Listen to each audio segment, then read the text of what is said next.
Μαζί μας ο Τάσος Τσουλόγιαννης, σπαρταθλητής, δεύτερη φορά λαμβάνει μέρος στον αγώνα σπάρταθλων. Έχει τερματίσει, σας θυμίζω, πριν από 2 χρόνια. Έτσι δεν είναι, Τάσο? Καλησπέρα. Ακριβώς έτσι. Καλημέρα. Πριν μας πεις για το νέο σου εγχείρημα να τρέξεις στο σπάρταθλον αυτό το Σάββατο, αυτή την Παρασκευή μάλλον που ξεκινάει. Παρασκευή πρωί, μπράβο. Θέλω να γυρίσουμε λίγο το χρόνο πίσω, να μας πεις για την πρώτη σου φορά. Τι θυμάσαι, τι έχεις κρατήσει από αυτές τις μεγάλες στιγμές? Η πρώτη μου φορά ήταν το 2013, την οποία είχα την ατυχία με κάποιο τραυματισμό που μου βγήκε πάνω στον αγώνα στο πόδι μου και αναγκάστηκα να σταματήσω αυτή την προσπάθεια στο Παπαντώνη. Είναι πολύ κοντά, δηλαδή θεωρητικά είναι 40 χιλιόμετρα, θεωρητικά είναι κοντά στη Σπάρτη. Πάρα πολύ κοντά, όντως. Είναι κοντά. Ακούγονται λίγο μακριά τα χιλιόμετρα, αλλά για τέτοιον αγώνα, ας πούμε, είναι κοντά. Δεν τα κατάφερα το 2013, προσπάθησα πάλι το 2014. Ήμουν καλύτερα προπονημένος, δεν είχα κάποιο πρόβλημα ούτε με το πόδι μου ούτε με τη μέση μου που έχω φέτος αυτό το πρόβλημα και όλα πήγανε καλά. Σε απογοήτευσε εκείνη τη στιγμή, Τάσο? Όχι, δεν με απογοήτευσε. Δεν τα παράτησες, εσύ το επιχείρησες πάλι? Δεν επιτρέπεται να τα παρατήσεις. Δεν επιτρέπεται. Δεν επιτρέπεται, κάνεις λίγο πίσω, βλέπεις τα λάθη σου και το συγκεντρώνεις ξανά σε αυτό που πρέπει να κάνεις. Καλύτερη προπόνηση, δουλειά πολύ και η επόμενη χρονιά όλα πήγαν κατευθείαν. Όχι, απαγορεύεται να τα παρατήσεις. Θεωρείς ότι η χρονιά που δεν τα κατάφερες έχει σχέση με την προπόνηση στην οποία είχες πραγματοποιήσει προηγούμενο καιρό? Η προπόνηση μπορεί να μην ήταν τόσο καλή. Λίγο ότι ήταν η πρώτη μου φορά, ήμουνα άπειρος, έκανα κάποια λάθη στη διατροφή. Πολύ βασικό είναι η διατροφή πάνω στον αγώνα. Ναι. Μετά από κάποιες ώρες το σωμάχι αρχίζει και κλείνει και άμα δεν το πιέζουμε να φάμε, κλείνει τελείως και δεν μπορείς να φας καθόλου μετά. Και χωρίς φαγητό δεν υπάρχει ενέργεια για να συνεχίσεις να τρέξεις. Ήταν ένα βασικό λάθος μου το 2013, το ότι δεν έτρωγα σωστά. Το οποίο το διόρθωσα την επόμενη χρονιά και μου βγήκε πολύ καλά. Για πες μας για τη στιγμή του τερματισμού. Η στιγμή του τερματισμού είναι κάτι δεν μπορώ να το περιγράψω, είναι κάτι φοβερό, το οποίο το περιμένεις από τη στιγμή που αποφασίζεις να πάρεις μέρος σε αυτόν τον αγώνα. Εγώ το περίμενα 4 χρόνια, από το 2010 που ξεκίνησα να τρέξω μόνο και μόνο για αυτόν τον αγώνα. Κάθε μου προπόνηση ήταν η σκέψη μου ο τερματισμός και όλος ο αγώνας γενικά. Είναι κάτι φοβερό, δεν μπορώ να το περιγράψω. Υπάρχει κάτι συγκεκριμένο που σε όθησε να λάβεις μέρος στο σπάρταθλον, Τάσο? Εγώ από μικρός το παρακολουθούσα το σπάρταθλον, ναι, και πίστευα ότι αυτοί οι άνθρωποι είναι υπερήρωες, ότι είναι κάτι το οποίο δεν μπορεί κάποιος από εμάς τους απλούς να το καταφέρει.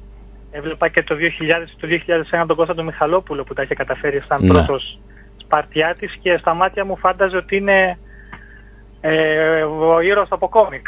Βέβαια αποδείχτηκε ότι όλοι μας μπορούμε να το καταφέρουμε αν το θελήσουμε και το προσπαθήσουμε.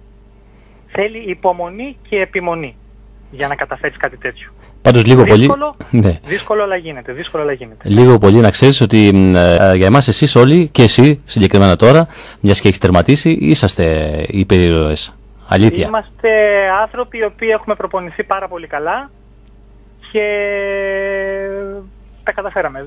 Δεν βλέπω κάτι παραπάνω από αυτό. Θέλει πολλή προπόνηση και πολλή επιμονή. Ο αγώνας έχει πολλά πάνω κάτω. Υπάρχουν στιγμές που δεν μπορούμε να περπατήσουμε, που ζαλιζόμαστε, που είναι τα πράγματα δύσκολα. Όμως το σώμα επανέρχεται και μέσα από την προπόνηση που έχεις κάνει και μέσα από τα χρόνια που έχεις προσπαθήσει να το προπονήσεις αυτό, το σώμα θα επανέλθει και θα βρεις πάλι τη δύναμη να μπορέσεις να τρέξεις και να φτάσεις στο στόχο σου. Θέλει δύναμη ψυχής, έτσι δεν είναι, Τάσο? Θέλει αρκετή δύναμη ψυχής. Το σώμα όσο και να το προπονήσεις κάποια στιγμή θα σε αφήσει. Μετά από 12, 13, 15 ώρες το σώμα θα σε αφήσει. Πρέπει να πας με ψυχή μετά και να ξεχάσεις τον πόνο. Ποιο ήταν το πιο δύσκολο κομμάτι της διαδρομής και θα είναι, φαντάζομαι και την Παρασκευή που θα τρέξεις, θεωρείς ότι είναι το πιο δύσκολο κομμάτι? Όσο και να φαίνεται παράξενο, το πιο δύσκολο κομμάτι είναι μέχρι την Κόρινθο. Από την Αθήνα μέχρι την Κόρινθο. Παρόλο που είναι τα πρώτα χιλιόμετρα, ναι, εκεί φαίνεται αν ο αθλητής είναι σε καλή κατάσταση και μπορεί να συνεχίσει. Γι' αυτό και οι περισσότερες εγκαταλείψεις είναι μέχρι την Κόρινθο. Μέχρι την Κόρινθο. Γιατί συμβαίνει αυτό, Τάσο? Τρέχουμε στην παλιά εθνική, στην οποία υπάρχει κίνηση φορτηγά, καυσαέριο. Γι' αυτό, μάλιστα. Πολύ ζέστη, υγρασία από τη θάλασσα που τρέχουμε δίπλα στη θάλασσα. Ναι. και είναι και το άγχος, είναι το πιο δύσκολο κομμάτι του αγώνα. Πρέπει μέχρι το 82 χιλιόμετρο να τα έχεις καταφέρει σε 9,5 ώρες. Μάλιστα. Είναι θεωρητικά λίγο γρήγορο κομμάτι σε σχέση με όλο τον αγώνα, για υπεραπόσταση δηλαδή. Το γνωρίζουν οι ακροατές, για αυτούς που δεν το γνωρίζουν, να πούμε ότι έχετε εχθρό εντός εισαγωγικών και το χρόνο. Δηλαδή το σπάρδαθλον δεν είναι μόνο να τερματίσεις, παίζεται και με το χρόνο. Όλος ο αγώνας πρέπει να τελειώσει σε 36 ώρες. Πρέπει να τα καταφέρει ο αθλητής να φτάσει στο άγαλμα του Λεωνίδα σε 36 ώρες. Οπότε σε κάθε checkpoint εσείς πρέπει να περάσετε στον κατάλληλο χρόνο. Από τα 73 που έχει πρέπει να περάσουμε, είναι και μια πόρτα που λέμε. Πρέπει να περάσουμε σε ένα συγκεκριμένο χρόνο, αλλιώς κοβόμαστε. Οπότε δεν μπορείς να πεις ότι θα περπατήσεις περισσότερα χιλιόμετρα ή θα πας πιο αργά. Πρέπει να κοιτάς και το ρολόι σου συνέχεια. Ο αγώνας για ένα μέτριο αθλητή είναι 90% τρέξιμο και ένα 10% περπάτημα στις πολύ μεγάλες ανηφόρες, στο βουνό. Τώρα, αν είσαι κάποιος αθλητής γρήγορος και περάσεις τα πρώτα χιλιόμετρα πολύ γρήγορα, μερικοί έχουν και περιθώριο να ξαπλώσουν και λιγάκι για 10 λεπτά. Αν πιάσει το βράδυ μια νύστα, μια επνηλία. Οι περισσότεροι όμως δεν το κάνουν αυτό, δηλαδή οι περισσότεροι αθλητές είναι αυτοί που θα το τρέξουν και δεν θα σταματήσουν να κινηθούν. Θέλω μαζί με τους ακροατές του Fly, Τάσο, να μπούμε στο μυαλό του Τάσου Τσουλόγιαννη. Είμαστε στη διαδρομή. Τι σκέφτεσαι εκείνη τη στιγμή, πού ταξιδεύει ο νους? Εγώ προσωπικά έχω 3 στόχους μέσα στον αγώνα. Ο πρώτος είναι να φτάσω στην Κόρινθο και δεν σκέφτομαι τίποτα παραπάνω από αυτό. Ο δεύτερος είναι να φτάσω στη βάση του βουνού, στο Αρτεμίσιο που λέμε, στο τούνελ που ξέρουμε όσοι είμαστε από εδώ. Και ο τρίτος σταθμός είναι ο τερματισμός, το άγαλμα του Λεωνίδα. Δεν σκέφτεσαι εκείνη την ώρα, κοιτάς το ρολόι σου, κοιτάς πότε πρέπει να φας, πότε πρέπει να πιείς, δηλαδή έχεις δουλειά να κάνεις, δεν είναι δηλαδή ότι τρέχεις και το μυαλό σου είναι... Δεν είναι, δηλαδή το μυαλό σου δεν πάει σε δουλειές, δεν πάει σε διάφορα προβλήματα της καθημερινότητας που ζεις κτλ. Από αυτά πρέπει να έχεις όλα αυτά στο μυαλό, βέβαια. 2-3 μέρες πριν πρέπει να έχεις κάτσει στο σπίτι σου, λίγο μόνος σου, λίγο αυτοσυγκέντρωση, να έχεις διώξει όλα τα αρνητικά από πάνω σου και να συγκεντρωθείς στον αγώνα. Πολύ βασικό αυτό. Οι άνθρωποι που έχεις δίπλα σου, ποιοι είναι και θα σε συνοδεύσουν και σε αυτό το μεγάλο σου μαραθώνιο? Φέτος έχω τη χαρά να έχω προπονητή τον Γιάννη τον Δημόπουλο, ο οποίος θα είναι και συνοδός μου στον αγώνα, μαζί με τον Νίκο τον Κωνσταρίδη. Αυτοί οι δύο θα είναι συνοδοί μου για φέτος. Και θα υπάρχουν και άλλα παιδιά τα οποία θα έρθουν να με δούνε, να με στηρίξουν.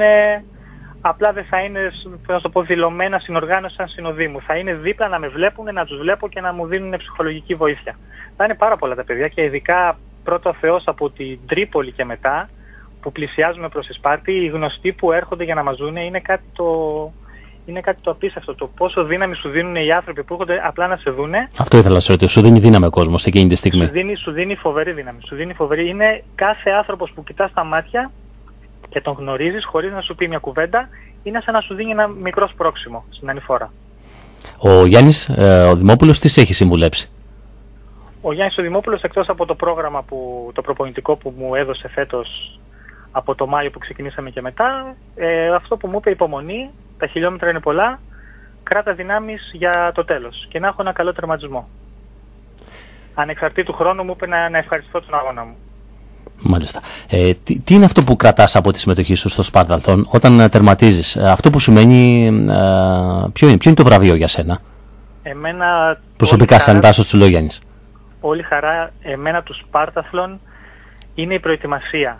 Είναι ο στόχος που βάζει κάθε άνθρωπος να βελτιωθεί και να φτάσει εκεί που θέλει να φτάσει. Τώρα ο αγώνας είναι 36 ώρες, είναι δύσκολος, εύκολος, ο τερματισμός είναι χαρούμενος, είναι όλα καλά. Για μένα όλο αυτό που θέλω και το κάνω είναι η βελτίωση, ο στόχος και η προσπάθεια. Είτε είναι αγώνας είτε είναι οτιδήποτε άλλο μέσα στη ζωή μας. Μάλιστα. Στον κόσμο που μας ακούει, τι θα τον συμβούλευες αν θέλει και αυτός κάποια στιγμή να πάρει μέρος στο Σπάρδαθλον? Τι πρέπει να ακολουθήσει, τι πρέπει να κάνει, τι πρέπει να κόψει, να το πούμε έτσι απλά? Κακές συνήθειες. Κακές συνήθειες. Λίγο το αλκοόλ, λίγο το τσιγάρο, αναψυκτικά, όχι πολλά τηγανιτά. Η διατροφή του δηλαδή και όλη τη ζωή πρέπει να την περιορίσει να γίνει λίγο πιο υγιεινή. Πολλή προπόνηση. Αυτό πρέπει να γίνει λίγες μέρες πριν τον αγώνα ή πρέπει να είναι συνεχώς σε αυτή την κατάσταση? ένας απλός άνθρωπος ο οποίος δεν έχει τρέξει πολύ στη ζωή του θα χρειαστεί γύρω στα 6 με 7 χρόνια να προετοιμάσει το σώμα του, να τρέξει κάποιους μικρούς αγώνες στην αρχή, να πάρει την πρόκριση για το Σπάρταθλον, γιατί δεν μπορεί ο καθένας να πάει να το δηλώσει. Πρέπει να έχει κάνει κάποιους χρόνους πριν σε αγώνες και σιγά σιγά να ανέβει και να προσπαθήσει αυτόν τον αγώνα. Θεωρείς... Υπομονή. Εσύ έχεις κάνει καλή προετοιμασία τώρα, έτσι δεν είναι? Έχω καλή προετοιμασία, ναι. Έχεις κάποιο πρόβλημα, μου είπες? Ναι, φέτος μου έχει βγάλει ένα πρόβλημα η μέση μου. Με ταλαιπώρησα αρκετά και στις προπονήσεις τις μεγάλες. Ναι. Με μασάζ και με φυσιοθεραπείες μπόρεσα και την κράτησα σε ένα σημείο το οποίο δεν με ενόχλησε σημαντικά μέσα στην προπόνηση. Ελπίζω μέσα στον αγώνα να μην μου παρουσιάσει αυτό το πρόβλημα, να μην βγει, και άμα βγει να μπορέσω να το αντιμετωπίσω, ας πούμε, σχετικά γρήγορα και να το ξεπεράσω. Το ευχόμαστε, Τάσο. Σε ευχαριστώ πάρα πολύ. Αμήν. Εγώ ευχαριστώ. Φεύγεις αύριο Πέμπτη πρωί, θα είσαι στην Αθήνα? Αύριο το πρωί, μπράβο, πάμε στο Σπάρταθλον στην συνοργάνωση να πάρουμε αριθμούς, να δώσουμε τα πράγματα που πρέπει να αφήσουμε σε κάποιους σταθμούς που θα τα χρειαστούμε. Με το καλό. Το ύπνο και πρωινό ξύπνημα για τον αγώνα. Με το καλό, θετική ενέργεια, και σε περιμένουμε το Σάββατο στη Σπάρτη. Όλοι. Ευχαριστώ στη Λακωνία. Όλους σας. Είσαι ο μόνος αθλητής από τη Λακωνία που λαμβάνει μέρος φέτος, έτσι δεν είναι? Είμαι ο μόνος Σπαρτιάτης. Σπαρτιάτης, μάλιστα. Είναι και ένα άλλο παιδί από τη Σπάρτη, δεν θυμάμαι το όνομά του, να με συγχωρέσει γι' αυτό. Οπότε έχουμε δύο συμμετοχές. Έχει φύγει γύρω στα 10-15 χρόνια από τη Σπάρτη, μένει εκτός Σπάρτης, αλλά δεν έχει σημασία. Έχει μεγαλώσει εδώ. Ωραία. Να με συγχωρέσετε, δεν θυμάμαι το όνομά του. Θα το βρούμε, καλή επιτυχία να ευχηθούμε, θα το πούμε το όνομά του. Να είσαι καλά, Τάσο, σε ευχαριστώ πάρα πολύ. Και εγώ. Καλή αντάμωση θα πω. Έγινε. Να είσαι καλά. Για χαρά.